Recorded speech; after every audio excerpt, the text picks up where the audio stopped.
as evidenced by the fact that this recession has been the most severe that we've experienced in modern times. And so where was the wrong turn? And here's where we made that wrong turn. What we're looking at here is the home ownership rate in the United States. And what you see when you look at this is that the rate of home ownership for U.S. households had for a very long time been stable and steady at 64%. And this chart begins in 1985, but if we extended it back further, you would see that over the long term, that home ownership rate consistently had hovered in the low 60 percentile range, meaning that 64% of U.S. households tended to be homeowners, and the inversion of that, 36% of that, were renters. Beginning in 1995, that ratio began to rise dramatically and mysteriously. We had never seen these levels of home ownership rates before. And we now know that the reason that those rates were rising was because they were being intentionally manipulated. And when we take a look back at what caused those rates to rise, first I want to take a look at what normal house price patterns are in the United States. What we're looking at here is the long-term trend in U.S. house prices, beginning in the 1970s and heading all the way out to the year 2000.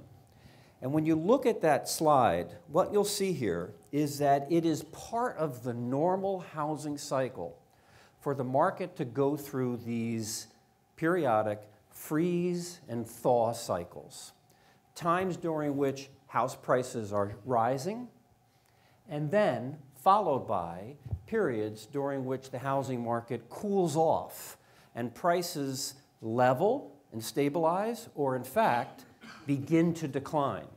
Now, what we're looking at here are three specific regions in the United States because we see these trends most clearly in these more volatile markets. And we're looking here at the Middle Atlantic states, where we are here today, the New England states, in and around Boston, and the Pacific states, California and the Pacific Northwest, because these are the more expensive markets and these are the ones that react in a more extreme fashion to what's going on in the economy. But if we took a look at the national rate here as well, you'd see a similar pattern. It just wouldn't be quite so exaggerated. And so what you see here is that going back in the 1970s, the late 1970s, following a period of rising house prices, there was a natural cooling off of the housing markets. Why does that happen? Because anytime house prices rise faster than household income, there must be a correction period to follow so that income can catch up to those house prices and buyers can afford to buy again. So anytime you see a house price increase of 10% a year, when income is only rising by 5% a year, there must be a correction period that follows, unless we decide to allow people to borrow money with home mortgages without regard to whether their income can afford to pay back that loan.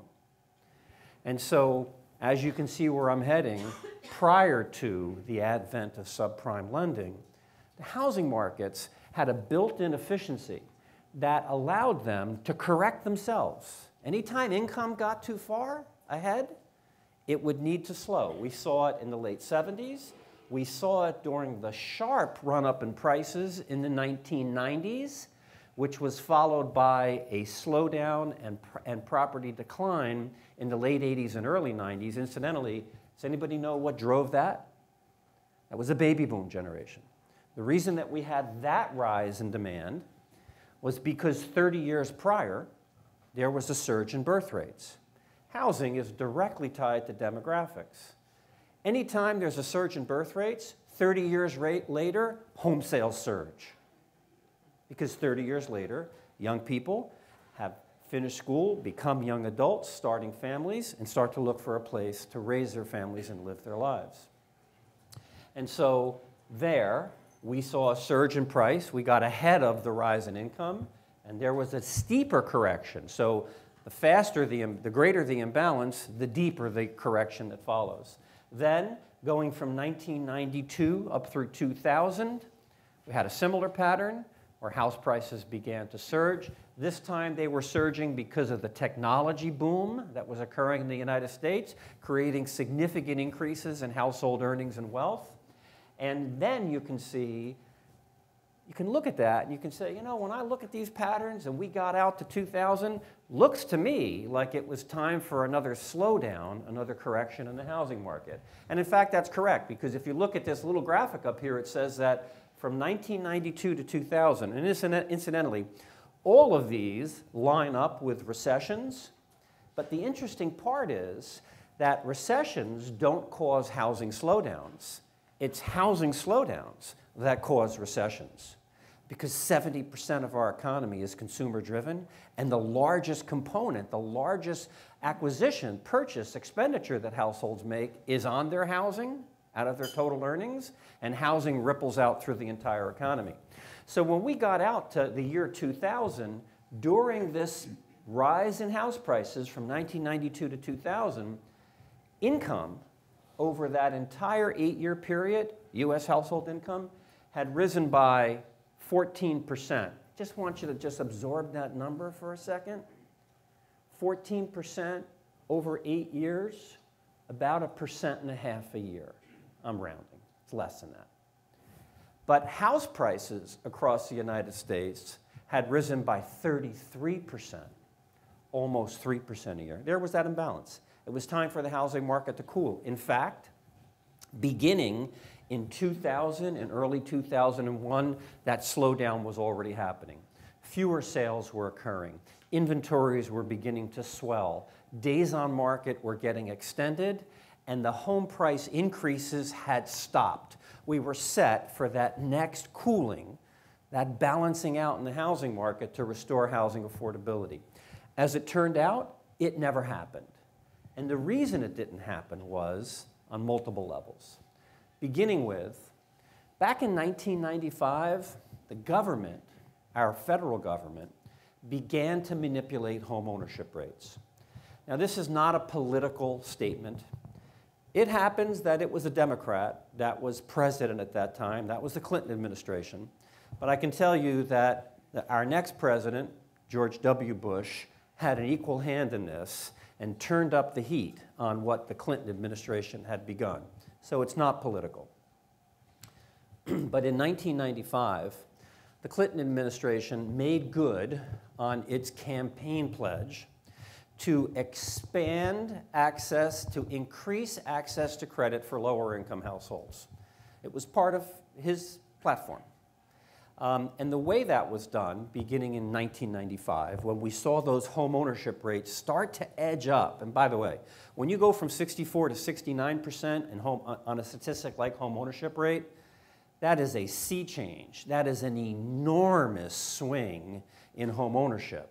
That 5% swing is tremendous. We had never seen anything like that in recent times.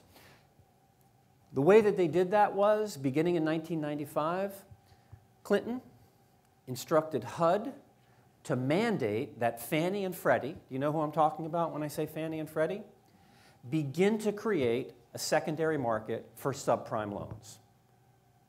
Now, prior to the mid-1990s, Fannie and Freddie were not permitted to purchase loans on the secondary market that did not meet certain minimum standards. Standards like verifiable income, skin in the game, down payment monies, and absent 20% down payments, private mortgage insurance, which essentially backed up the bank and reduced their threshold of risk back down to that 80% level, and a history of paying your bills on time. That all changed in the mid-1990s. The idea was to create an opportunity for people who we now know, in retrospect, to be able to buy houses that they couldn't afford, and ended up having a ripple effect that bankrupted the entire worldwide economy. But not for that, there would not be demonstrations in Greece today. It was still coming in Greece, but it wasn't going to happen this soon. The effects were devastating.